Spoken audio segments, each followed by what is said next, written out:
Ce qui est en train de se passer constituera demain les fondations du grand mouvement national. Porcheret, porcheret, porcheret, porcheret.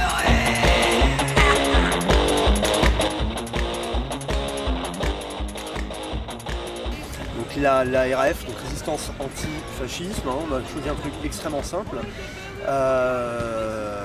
La RAF, c'est une association donc déclarée, elle est déposée en préfecture. Elle a des objets assez clairs, la dénonciation des discriminations raciales en général, l'assistance, le conseil juridique aux victimes de ces discriminations et la mise en lumière des réseaux dits nationalistes identitaires. Voilà. Donc évidemment plus largement la lutte contre l'extrême droite, donc le Front National également. Au niveau de l'instigation, c'est un mouvement qui vient de gens qui évidemment étaient impliqués depuis longtemps dans la lutte contre les formes d'extrême droite. Donc on vient aussi bien d'Obédience, Ralph Front, que de mouvements antifa plus connus, donc Scalp, Rash, Redskin, j'en passe. Voilà. Mais avec une volonté justement d'être allé un peu au-delà de ces mouvements, suite à un constat. Un constat simple, il y a une division profonde des factions antifa, pas d'organisation nationale réseau, pendant que l'ennemi, lui, quand on parle des identitaires extrêmes en marge du Front National, ou le Front National lui-même bien sûr, pendant que l'ennemi, lui, réseau de plus en plus, recrute très bien, est très structuré, parle d'une voix, ne connaît pas de dissension qui soit en tout cas affichée, publique. Et ce constat-là, à l'orée de 2012, et compte tenu des contextes en France et en Europe, nous a complètement mis en alerte. Donc, le procédé numéro 1 pour nous, c'est de recruter toute personne indignée dans son coin, qui ne se reconnaître pas dans... Donc c'est pas au niveau local, c'est au niveau national. Tout à fait, tout à fait. Okay. À l'heure qu'il est, les points où on se représente le mieux, donc c'est Chambéry parce que c'est immatriculé sur la préfecture de Chambéry. Ça c'est le socle. Lyon, mais surtout Paris et Nord, l'île Dunkerque. Voilà. Avec notamment un bureau chez nous dans le Nord qui va même donner lieu à l'immatriculation d'une nouvelle structure. Voilà, où là ils sont extrêmement dynamiques, convaincus parce qu'il y a beaucoup de violence sur l'île liée à l'extrême droite. Voilà. Et ça c'est pour notre propagation géographique. Voilà. Le Rhône-Alpes reste quand même un point clé pour les événements. Vous Lyonnais, vous connaissez bien les événements qui s'y déroulent depuis 2 ans. Et une façon pour nous, grâce un petit peu à cette arrivée publique médiatisée, notamment donc du bloc identitaire, mouvement d'extrême droite très présent à Lyon, ça nous a permis donc là de faire connaître en même temps ces mêmes réseaux partout. Donc également de rassembler des gens qui n'en avaient pas confiance. Voilà.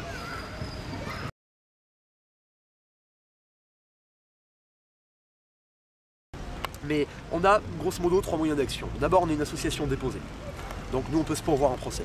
Ça, c'est une première chose. Alors, ça va faire rire les antifas informels, mais hein, non, c'est justement ce qu'il fallait faire, ça. Donc on est capable, nous, de te opposer juridiquement à l'adversaire. Si tu fais, toi, simple citoyen, de pétition sur le web et tu dis j'envoie ça à Carenco, préfet du Rhône, ou à Gérard Collomb, ou à Paris, ou où tu veux, c'est bien, tu auras plein de signatures, mais il n'en aura rien à faire. Aucun impact. Maintenant, si tu es association, qui a été autorisée, qui a des adhérents, qui fait son bruit, qui est capable de cumuler des milliers de lecteurs sur tes publications, moins drôle. Surtout quand le nom du préfet est en bas de la pétition, allô, si tu réponds pas, on t'allume. Et puis qu'en plus, le compteur de la pétition grimpe. Donc tu as cet aspect, donc si tu veux, juridique et communication administrative vers les autorités. Ça, on le fait. Le deuxième axe de combat, c'est évidemment également l'information. C'est l'objet de notre entrevue en même temps. Hein. Donc on essaie de vous montrer, je dis bien on, parce que moi là je suis porte-parole. Hein. On est très connaisseurs de ces gens-là. On est surpris d'ailleurs de voir dans certains groupes antifa qui n'ont pas la connaissance de l'ennemi local. Ils ne savent pas, ils ne savent pas les nommer, ils ne savent pas qui c'est. Attention, pas tous, c'est des gens très bien. Il y a un site là, Fafouch, il est bien. Le mec il a fait des trucs là. Je sais pas où il sort ses photos, mais c'est pas mal. Bon, donc il y a de super trucs. Mais à côté de ça, majoritairement, il y a une méconnaissance. Donc nous, on met en lumière. Donc on a un travail de documentation. Tu devines, que ce travail de documentation, il y a du terrain pour être capable d'identifier des locaux inconnus. Voilà. Donc il y a, voilà, c'est beaucoup de terrain, c'est là que j'arrête. Il y a une action de terrain pour aller à l'info, avoir des noms, les connaître. Voilà. Donc ça c'est l'aspect donc documentation. Et ensuite il y a, alors au passage, hein, pour tous ceux qui sont encore victimes de discrimination raciale, parce qu'il y en a beaucoup, dite raciale, parce que j'aime pas le mot racial, mais c'est dans la loi, c'est le terme utilisé, on prête également assistance et conseil aux victimes et on peut même se porter partie civile avec eux. Voilà. Ça c'est bon à savoir. Mais hélas, c'est déjà un peu dépassé tout ça, et aujourd'hui, de toute façon, c'est tellement banalisé que j'ai bien peur que les gens n'aient même plus envie de se défendre. Ceci étant, on le fait. Donc, l'action administrative juridique propre à un mouvement associatif, c'est important, ça les affaiblit localement, ça démotive un peu. Hein, ou alors leur troupe un peu bonnette, là, n'y comprennent rien de ce qui se passe. Donc, voilà, j'ai pas de problème, je me casse. Ouais, ça existe aussi. Quand tu as des adhérents, tu as des gens qui désaffectent, hein, pareil. Donc on aide à désaffecter. S'ils veulent partir, pas de problème, on leur montre qu'ils peuvent. Donc tu as donc cet angle-là, un deuxième angle qui tient de l'enquête et donc de l'information plus que concrète et extrêmement réelle. Hein, Bordeaux, on arrive. Voilà, certains se reconnaîtront aussi. Donc on arrive et on a de belles infos sur Dies Irae qui allait dans l'ombre et son patron Fabrice Sorlin, voilà, des noms qu'on va nous mettre bien en avant, la radio RBN, on va en parler de tout ça. Donc voilà, pour vous dire qu'on est, on observe tout ça de très près, on fait partie de ces réseaux publics qui en parlent peut-être, je vais pas dire le mieux, ce serait une gloriole, mais on va très au fond des choses, parce qu'on a des groupes et des correspondants partout, et donc on fait de bonnes choses. On arrive à faire un travail précis, très documenté. Notre troisième axe, quand tu me dis quels sont vos moyens, nous, donc, pas de violence là maintenant. Non. Ça on veut pas parce que on va perdre nos troupes. Ce discours-là nous ferait perdre également des gens qui ont envie de nous rejoindre.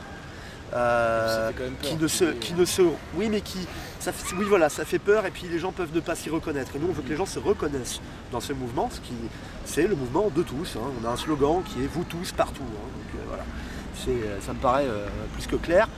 C'est pas en faisant de la grande délinquance qu'on va y arriver, même si, comme toute personne attachée à l'action et radicale, je pense que de temps en temps, un bon coup de fonte en travers des dents leur font pas de mal, c'est sûr, mais ça ne peut pas constituer, ça ne peut pas être constitutif d'une unique action qui va tout résoudre. La preuve, depuis 20 ans, on a parlé des origines de l'Antifa, ça a résolu quoi? Rien. Il faut quand même accepter ce constat un jour. Hein. Donc le problème, c'est qu'il y a beaucoup de petites factions qui ne veulent pas admettre. Bon, et pour l'instant, ça n'a rien fait.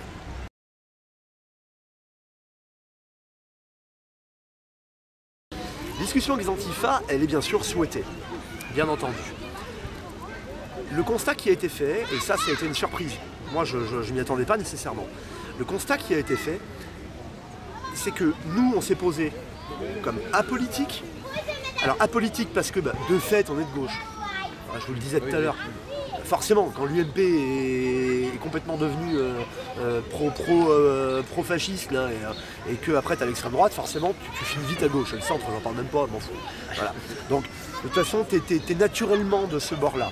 Mais on a fait ce choix, nous, de ne pas en faire la promotion.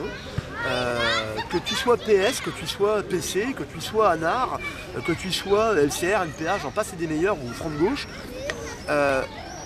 On demande à nos adhérents, nos sympathisants, de ne pas venir en faire l'exposé, la promotion ou le débat. Voilà. Parce que quand tu recrutes là, tu recrutes pas là. Oui, c'est des œillères qui sont mis si des tu parles à un groupe, si moi je dis nous on est coco, les socialos viennent pas. Tu n'auras que des cocos. Si je dis on est un art, j'ai peut-être les cocos, mais les socialos je les ai pas non plus. Oui. Si je dis on est que socialos, les anars et les cocos ils me jettent des pierres. Donc ça peut pas fonctionner comme ça. C'est ça l'erreur, c'est ça qui a mal été fait. C'est ça qui te reproche aussi en même temps. Et là on arrive à la notion du dialogue envisagé avec l'action Antifa générale. Elle sera possible quand on pourra coexister entre nous qui avons le discours de dire il y a une culture démocratique, elle existe. Si seulement elle n'était pas foulée aux pieds par les politiques d'aujourd'hui, l'extrême droite n'aurait même pas eu voix de cité. J'en ai ça me prend, tu vois. Non mais vraiment, parce que ça, c'est presque une intention.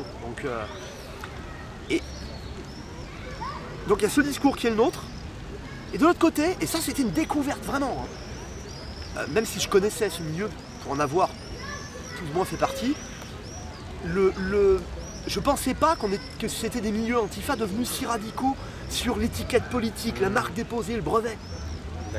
Alors, historiquement, je sais bien pourquoi. Les anards des brigades internationales, les jeunes Français partis aider les révolutionnaires espagnols et revenus, ont été une des sources de résistance en 1941. Les cocos, les jeunesses communistes, pourchassés d'office par l'envahisseur, et surtout Vichy. En fait, les Allemands, eux, ils ont dit à Vichy, il serait bien de les choper, ces mecs. Vichy, ils ont anticipé, hein. Oui, pas de problème. Ils ont participé, et ils ont même encouragé. C'est comme la rafle du Veldiv. Hein. Oui.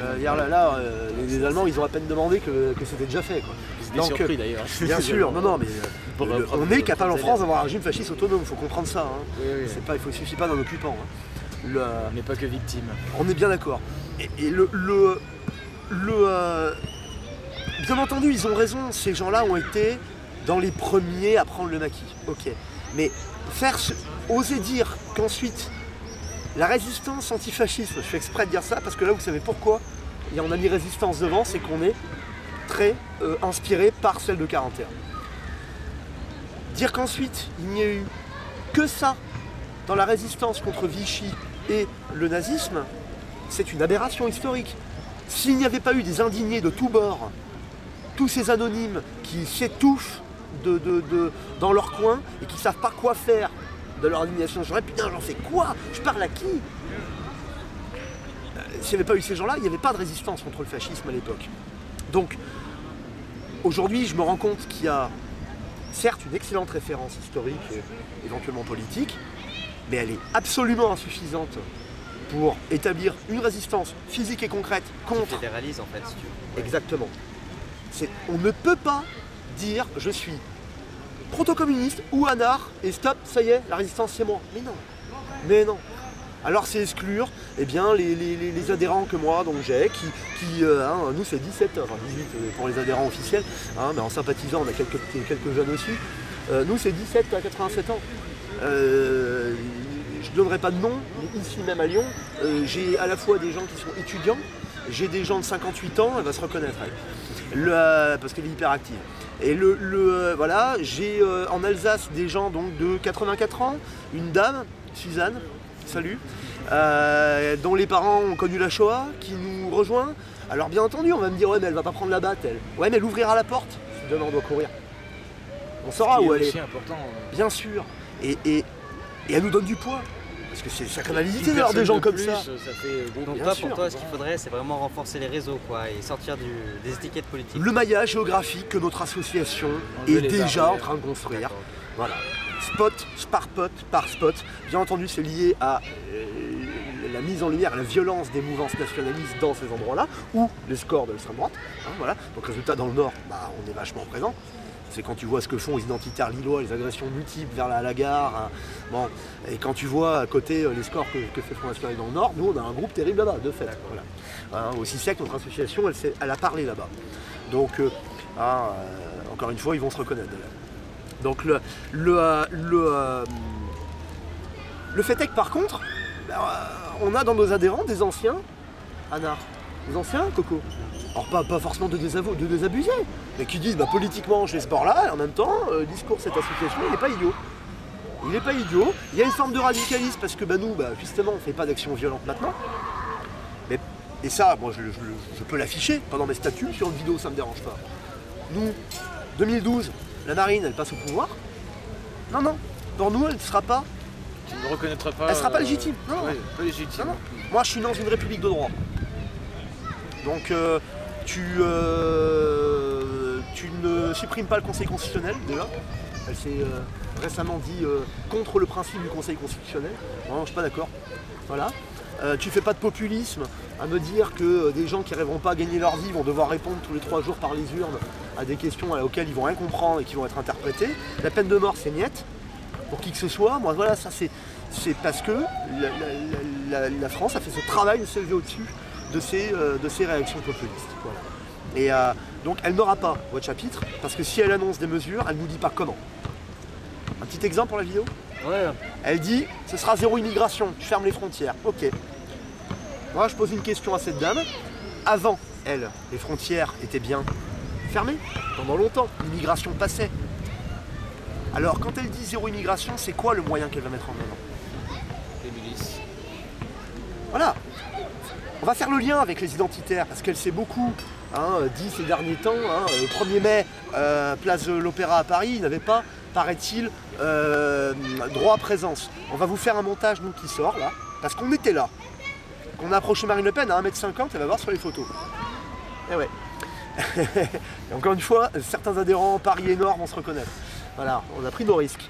Nous, on peut vous dire, pour être arrivé à 7h15 du matin, que quand j'ai contourné personnellement, on est arrivé par plusieurs voitures, quand j'ai contourné la Jeanne d'Arc et puis la DPS, la Jeanne d'Arc et la DPS, la protection officielle du parti Front National, et que j'ai réussi à me garer rue de la Paix, dans les 50 premiers mètres du cortège, là au moins je valide vachement ma présence, parce qu'on s'amuse à montrer que, tu vois, la sécurité pas top là. Les gens qu'on a croisés nous dans les rues, on les a pris en photo aussi. Alors c'est un peu plus de loin et elle parlait vite des voitures. C'était pas la DPS, c'est marqué en gros en lettres jaunes dans leur dos ça. C'était pas la DPS. C'était des identitaires, dans le style et la façon de nous accueillir de loin avec des neutraliseurs électriques qui faisaient claquer dans l'air. Petit truc voilà, pour vider les rues. Les premiers flics étaient à 500 mètres. Mes membres se rappelleront qu'on est carrément leur demandé pourquoi. Voilà.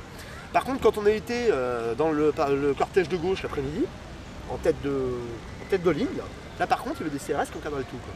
Voilà.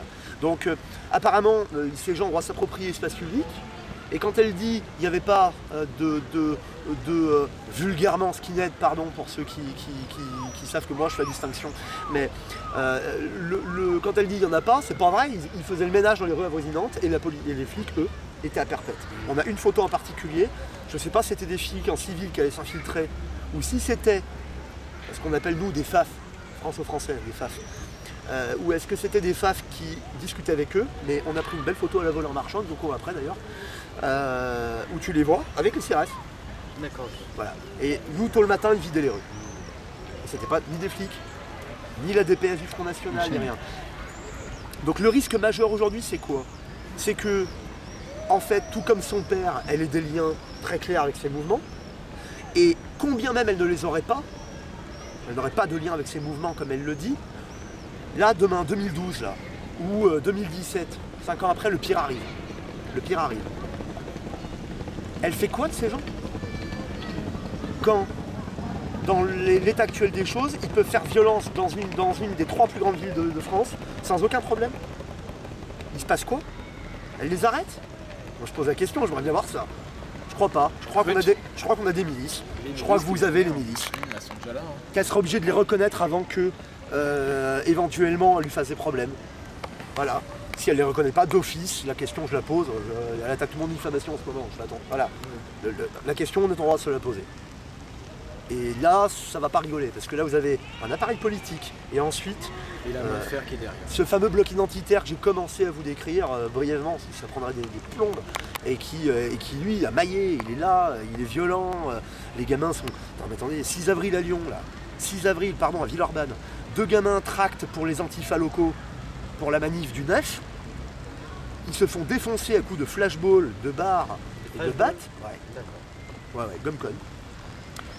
Les mecs sont arrêtés, les nervis d'extrême droite là, pas de problème, ils sont mis en examen. Le 9 avril, 3 jours après, dispersion de manif, ils en allument à 15, 2 autres. Vous trouvez que c'est des gens qui ont peur des lentilles, ça? Voilà. Donc, il faut prendre conscience de ça. Et c'est pas à Lyon. Lyon, on en parle maintenant, en ce moment. J'ai vu ça sur BFM, waouh. J'ai dit, non, on est passé dans le Bordeaux, c'est bien. Non, c'est à Lille, c'est à Paris, c'est à Brest, c'est à Pontarlier. Il y en a qui sauront de quoi je parle aussi. C'est à Nice. Voilà. À la stupéfaction générale pour les locaux qui voient ça. Parfois dans l'ignorance complète. Qu'est-ce qui se passe?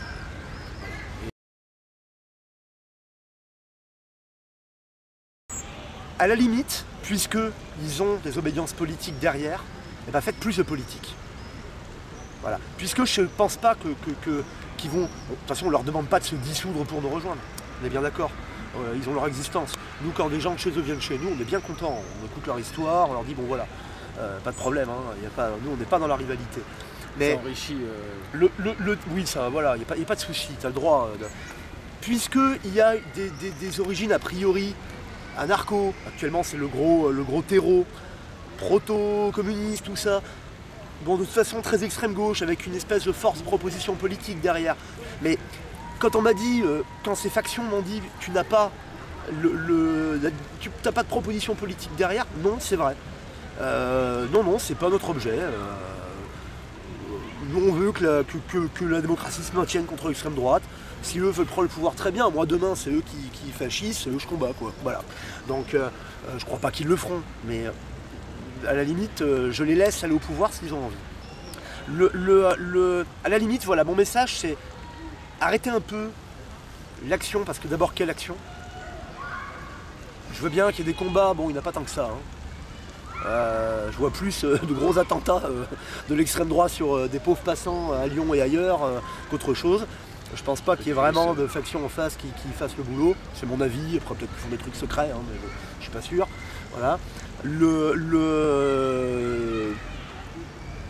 Moi je leur dirais, puisque vous êtes avec une force de proposition politique, et ben accentuez ce trait. Voilà. Parce que quand on me tient un discours a priori politique, je trouve ça dommage qu'on vienne me le dire à moi. Allez plutôt convaincre des gens qui n'ont pas déjà une culture quelconque, ou voilà, donc qui se mettent plus en lumière. Tu ne peux pas savoir la paranoïa qu'il y a autour de... On m'a quand même dit un jour, ouais, à cause de photos floutées, ou je sais plus quoi là, les mecs d'extrême droite, les nerfs d'extrême droite, savent où on habite, quoi. Ouais, est-ce que tu peux nous en parler un petit peu, parce que ça à Lyon c'est récurrent par rapport aux militants justement Antifa, on a pas mal de soucis nous qui faisons un peu de médiation par rapport à ça, nous ce qu'on veut. Alors il y a une réalité, c'est que effectivement ils peuvent être amenés à s'attaquer en chassé-croisé les uns les autres. Voilà, ça c'est ok. Bon, c'est devenu une espèce. On retourne dans du fait qu'on fasse cette interview et que tu fais le visage. Mais parce que moi je m'identifie, je suis une ASSOC.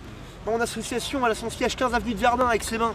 C'est-à-dire, je m'appelle Charles Rancilang, je suis identifié sur les statuts, tu les télécharges en ligne. Donc j'ai quitté l'anonymat qui était le mien avant. L'absurde, c'est un Antifa il n'y a pas longtemps qui me dit mais toi je te connais pas. Bah oui, parce que je faisais comme toi. Donc normal que tu me connaisses pas. C'est bien le problème. Donc il faut justement arrêter avec ça. Et aller en lumière,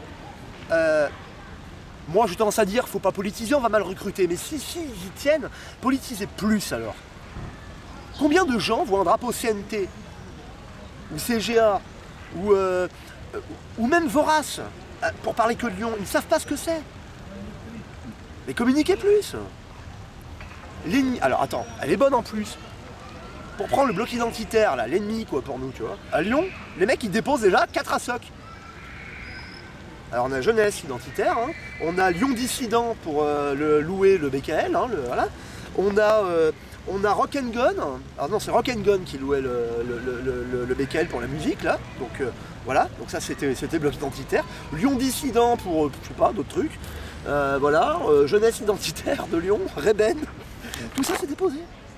Tout ça c'est déposé. Donc je veux bien qu'il y ait la grande parano, ouais mais putain, s'ils savent qui est derrière mon foulard je vais me faire exploser. Mais bon bah, d'abord défends-toi ce jour-là. Hein. Moi les amis je vous connaissais pas. J'ai tout sur moi en ce moment.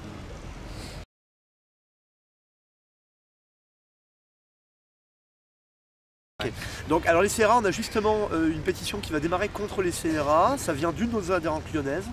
Simplement on a été obligé de construire le texte de la pétition de façon très claire, parce qu'on attaque un instrument d'État. Donc il fallait faire gaffe à nos sources. Il y a le ministère de l'Intérieur maintenant. Voilà en plus. J'en suis profondément révolté, surtout qu'a priori, le durcissement des conditions de vie dans les CRA, qui est connu depuis maintenant quelques mois, va a priori complètement dans la prolongation de ce que voudrait faire le Front National, c'est-à-dire les y faire travailler pour des durées non définies. Hein. Je n'étais pas au courant ça, donc voilà. Coup, il y aurait, Donc là on est quand même dans le camp. C'est grave là quand même. Oui, alors l'argument de FN c'est quoi? C'est il faut qu'ils payent les frais de leur arrestation. On est dans de toute façon ces fameux voyants qui s'allument. Hein. T'as un certain Stéphane Essel qui en a parlé, un certain Badinter qui en a parlé. Et toi, ton avis, parce que souvent, moi j'entends, je rediscute avec des gens et ils me disent, je fais souvent des rapprochements avec ce qui s'est passé en 40, tu vois. Enfin, oui, il faut. Mine de rien, je me fais incendier à chaque fois, on me dit non, ça n'a rien à voir, c'est pas la même chose, c'est pas la même époque. Un centre de rétention, c'est pas un centre de concentration. Mais non, mais moi j'en ai vu un il y a pas longtemps, c'est la même chose. Mais il n'a pas fait, mais même Hitler n'a pas tout de suite fait des camps d'extermination. Ça a été très rapide. Ça a été rapide, bien sûr, ça a été rapide, parce qu'il avait visé. C'est un argument que j'ai souvent, tu vois, quand. Non. Qu'il ne faille pas copier-coller des contextes, ça me paraît évident. Il faut faire attention à la confusion historique. Et les similitudes, quoi. Mais il faut. Après, l'homme est l'homme, et il passera probablement par les mêmes voies. Tiens, tu sais ce que tu devrais leur répondre? La Serbie vient d'arrêter un certain criminel de guerre pour pouvoir entrer dans l'Europe. Bon. Mais il y a quelque chose qu'il faudrait quand même prendre en compte. Il y a eu des camps de concentration en Europe après la Deuxième Guerre mondiale. Il y en a eu. Ça s'est répété en 1994. Les Serbes avaient concentré et ils massacraient systématiquement dans ces camps les musulmans bosniaques, croates, albanais. Donc une extrême droite chrétienne orthodoxe serbe épurait des minorités musulmanes et par le massacre systématique et par la rafle et la concentration. Donc, voilà pourquoi je dis acculturation. Les gens s'informent mal, accèdent mal à la culture de la liberté. Quand on a la culture de la liberté, on sait ces choses-là. On doit le savoir. Moi, ça m'a outré à l'époque. Et aujourd'hui, on ne veut plus le dire. Il y a quelques journalistes d'époque qui ont dit « Attendez, il y a eu des camps de concentration. En Europe, c'est revenu. » C'est quand même saisissant. Les voyants s'allument. Et moi, je te dis que c'est pas 3 pays, Italie, Allemagne, Espagne. C'est 18 pays dans lesquels les mouvances ultra extrême droite scorent comme jamais depuis 1945 en Europe, et 5 pays qui les comptent carrément dans les parlements ou les institutions du pouvoir. Hein, donc au passage, Italie, Belgique, la Finlande, avec donc les vrais Finlandais qui viennent de faire 20, c'est le nom du parti, qui vient de faire 25%, qui en faisait 4 l'an dernier. Hongrie, où maintenant on a carrément la milice Védéro qui se permet de jouer les polices locales pour persécuter des Roms, dont 20% venaient d'être expulsés de France au passage. Voilà. Donc voilà.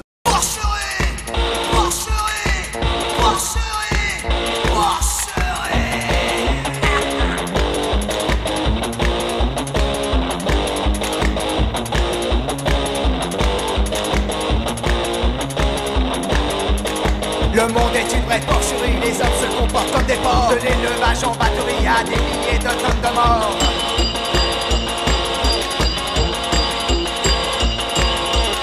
Nous sommes à l'heure des fanatiques, folie, oppression scientifique. Nous sommes dans un état de jungle et partout c'est la loi du flingue.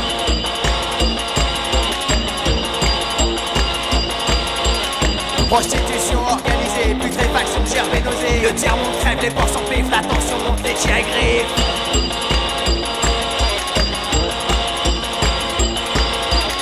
Massacrés dans les abattoirs, brûlés dans les laboratoires, parqués dans des cités dortoirs, prisonniers derrière ton parloir.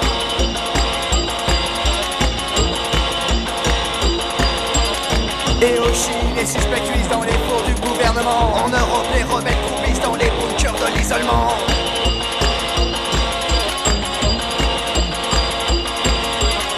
Un homme qui éclate en morceaux, dynamité par des bourreaux. Des sages conduits à la démence, méthode devient ultra-violence.